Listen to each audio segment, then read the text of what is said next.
Let's get the latest from Barry Griffiths from the New South Wales SES now.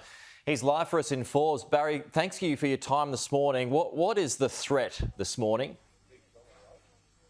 So the threat at the moment, it's still looking like the Forbes River the Lachlan River is rising, currently around 10.35 metres. It's slowly starting to inundate the eastern parts of Forbes and southern parts of Forbes at the moment. Through the town, it's still quite calm. It's probably the calm before, I guess, the anticipated storm.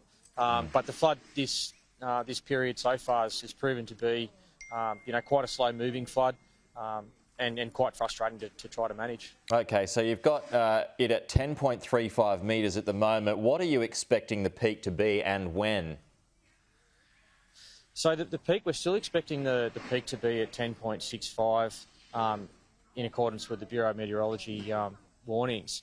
One of the things that I've noticed from this flood is it's always been late arriving with its anticipated peaks. The other thing that it's always managed to do is arrive at peaks higher than the ones that are anticipated.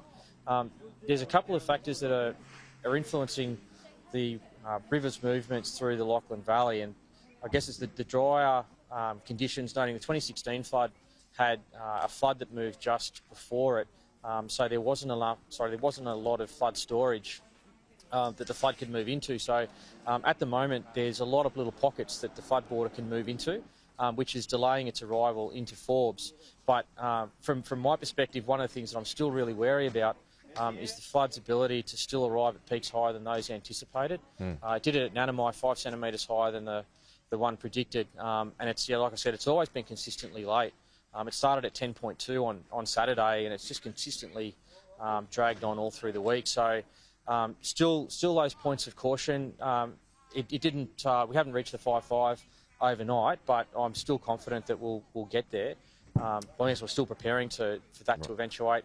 If it doesn't eventuate, I couldn't be happier. It means people's properties don't get affected. But going back into the history of this flood and the behaviour of it, I'm still very, very wary that it has the capacity to still come in at quite high levels. And have you got a rough estimate of when that might be? Would it be today or tonight?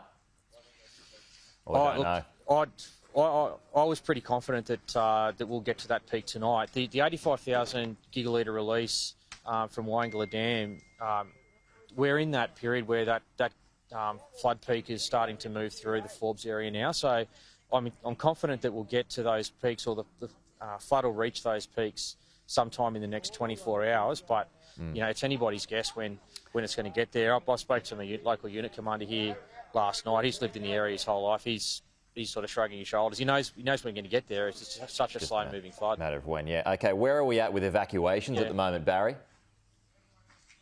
So everybody's been door knocked that's in the influenced area, and the evacuation order is still in place.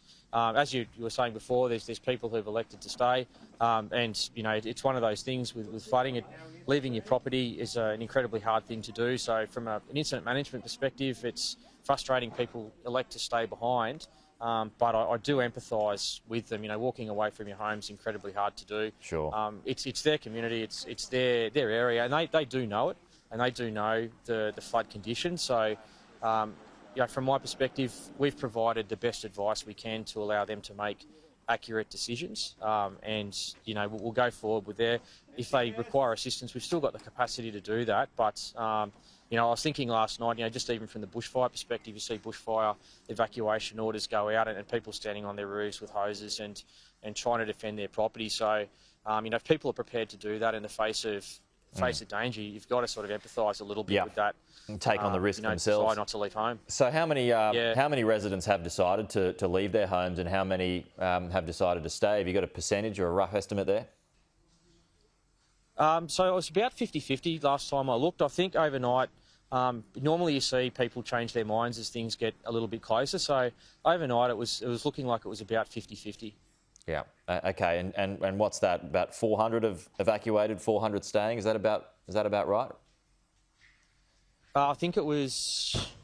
Actually, I can't get the figures off the top of my head. I think it was about 230 or something like that elected to stay. Okay. And the more rain. I mean, Tom Saunders is just talking about the fact that there's more rain on the way. How much of just a closing thought here? How much of a concern is that for you? that's starting to move into the picture now.